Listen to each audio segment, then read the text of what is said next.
Hello दोस्तों। हमने UPPSC 2023 का जो मेंस का पेपर हुआ था ना, उसके क्वेश्चंस को डिस्कस कर रहे हैं जिसमें मैं आपको उसके मॉडल आंसर्स प्रोवाइड करवाऊंगा। ठीक है। और ये हमारा पेपर 5 है। अभी हम पेपर 1 और पेपर 5 कवर कर रहे हैं, क्योंकि कुछ कैंडिडेट्स ने कहा था कि आप पेपर 5 और पेपर 6 को पहले कवर कीजिए, तो मैं पेपर 5 को कवर कर रहा हूँ और जल्दी में पेपर 6 भी इंट्रोड्यूस करूंगा। ठीक है। तो ये तो हमारा 2023 के लिए चल रहा है, जो प्रीवियस ईयर्स पेपर है।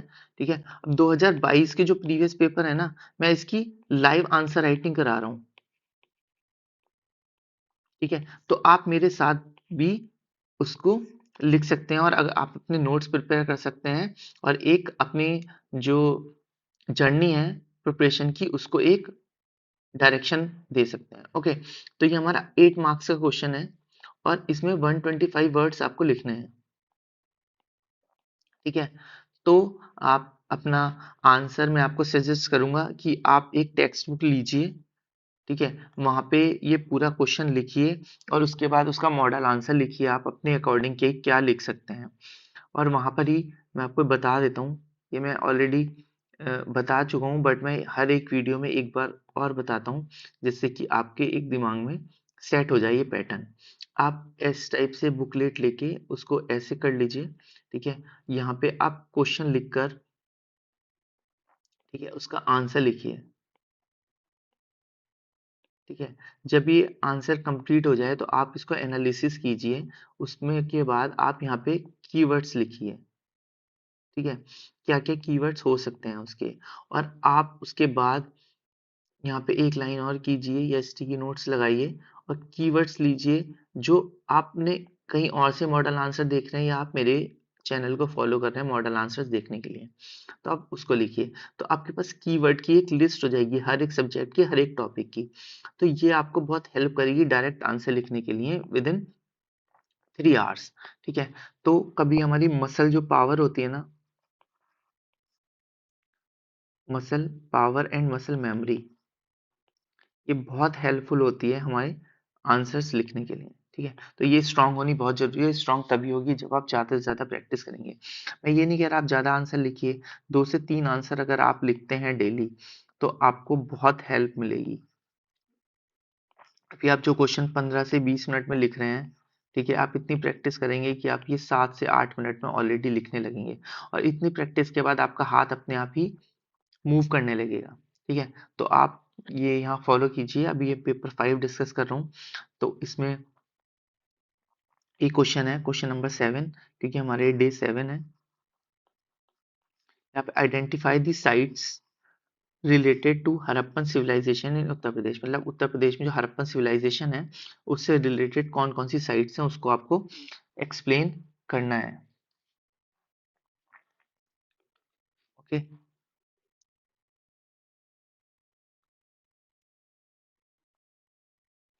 तो इसका जो हमने, मैं आपको हाँ एक और बात बताना चाहता हूँ कि हम कोई भी क्वेश्चंस को ना 3 पार्ट में डिवाइड करके पढ़ते हैं। फर्स्ट इंट्रोडक्शन है,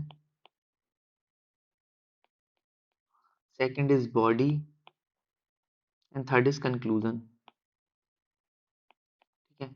हम इंट्रोडक्शन के अंदर क्या लिखते हैं कि हम कोई डेफिनेशन अगर हमको पता है वो लिख सकते हैं। अगर क्वेश्चन में अगर कोई कीवर्ड्स पूछे हुए हैं, ठीक है, तो हम उसको डिफाइन कर सकते हैं। कोई कमेटी है, उसकी रिकमेंडेशन रिपोर्ट है हमारे पास, कोई हमारे पास डेटा है, उसको मेंशन कर सकते हैं।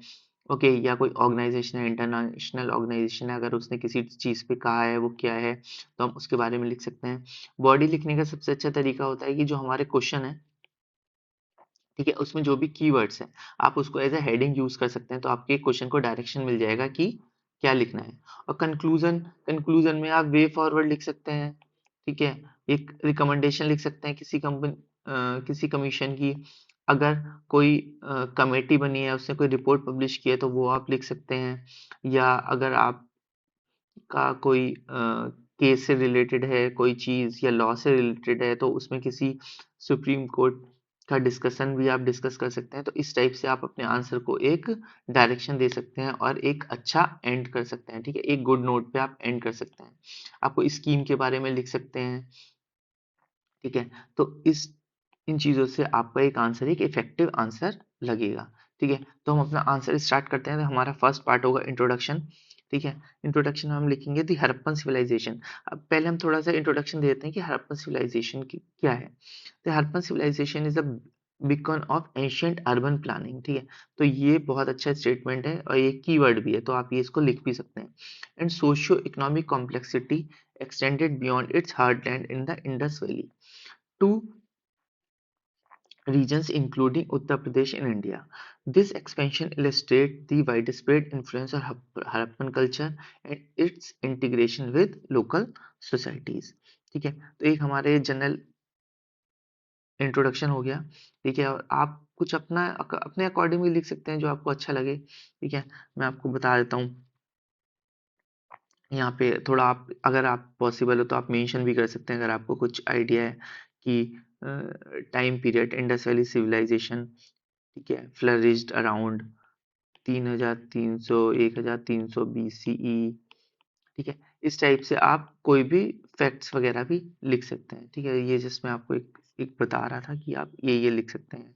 Archaeological excavation have revealed several Harappan sites in Uttar Pradesh, इस टाइप से भी लिख सकते हैं। फिर नाम भी लिख दिया, और इवन नाम आप अपना इंट्रोडक्शन में मत लिखिए, वो बॉडी का पार्ट ही आप बनाइए, ठीक है। अब बॉडी बॉडी में आलमगीरपुर के बारे में बता सकते हैं कि it's located in near Meerut, stand out as a significant eastern outpost और हड़प्पन सिविलाइजेशन, ठीक है। जो इसका एक्सटेंशन माना जाता है वो आलमगीर तक ही माना जाता था, ठीक है। डिस्कवर्ड इन द 1950s, ठीक है। Alamgirpur exhibit typical Harappan features such as well structure, ठीक है।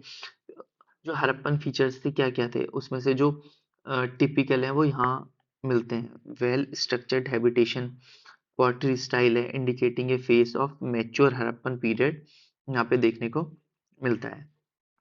The presence of Harappan seals, pottery and architectural style at this site underscore the civilization's far-reaching trade network and cultural exchange, ठीक है। Second आप हुलास के बारे में लिख सकते हैं, ठीक है। हुलास ये कहाँ पे है? ये आपका पड़ेगा अनदर नोटेबल साइट हुलास इन सहारनपुर डिस्ट्रिक्ट। एक बार आप ये देख लेना, आई थिंक ये सहारनपुर डिस्ट्रिक्ट के पास नहीं है, बुलंदशहर के पास है।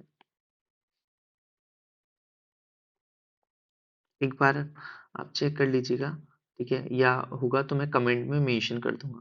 देखिए, where the excavation had have unearthed artifact and structural evidence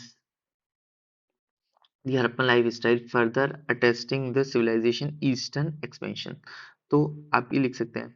और यहाँ ये मैंने बेसिकली क्योंकि इसकी जो लेंथ है काफ़ी हो जाती, तो मैंने यहाँ मेंशन कर दिया, ठीक है। आप चाहे इसको इसका ही पार्ट बना दीजिए और इसके बारे में भी थोड़ा थोड़ा सा आप एक्सप्लेन कर दीजिए। आप मंडी मंडी के भी बात लिख सकते हैं, ये मुजफ्फरनगर के पास की साइट है,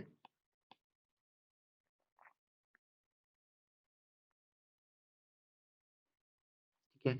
और यहाँ से ना मैसिव ज्वेलरी मिली है,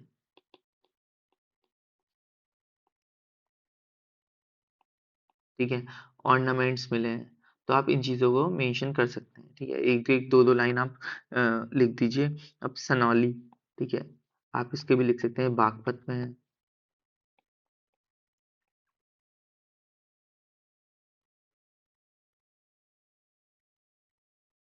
ठीक है। यहाँ पे आपको ब्रियल्स मिले हैं काफ़ी सारे, ठीक है। इसमें पिट ब्रियल्स भी हैं, ठीक है, और मड ब्रिक्स भी मिली हैं, ओके। सोठी सोठी के बारे में आप लिख सकते हैं, ये नियर मेरठ है, ठीक है। इसको हम माइनर हड़प्पन साइट भी बोलते हैं, नियर ब्रॉड। तो आप ये सब चीज़ें ऐसे करके एक आंसर को अपने स्ट्रक्चर फॉर्म में लिख सकते हैं।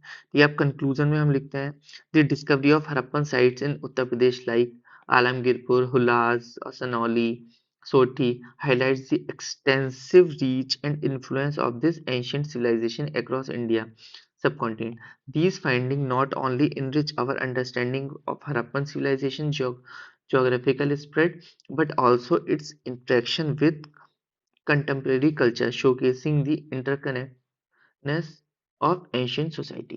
ठीक है, तो एक ये हमने ये भी बता दिया कि भाई जो इनका क्या रोल है। तो ये एक कंप्लीट आंसर है जिसमें हम इंट्रोडक्शन, बॉडी और कंक्लूजन तीनों डिस्कस किया है। और आपके कोई भी डाउट हो, अगर आपको लग रहा है कि कुछ डाउट है, कहीं पे कोई प्रॉब्लम हो रही है, तो आप डेफिनेटली मेरे से शेयर कीजिए, कमेंट कीजिए कि मैं क्या इम्प्रूवमेंट करूं और किस टाइप से हम क्या और अच्छा आपके सामने रख सकते हैं।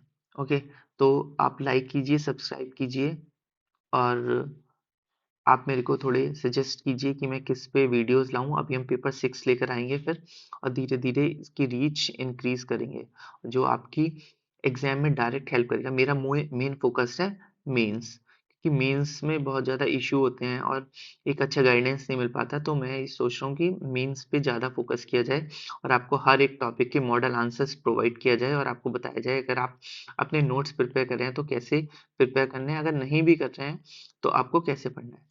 Okay, thank you so much. Like and subscribe for more videos. Bye bye.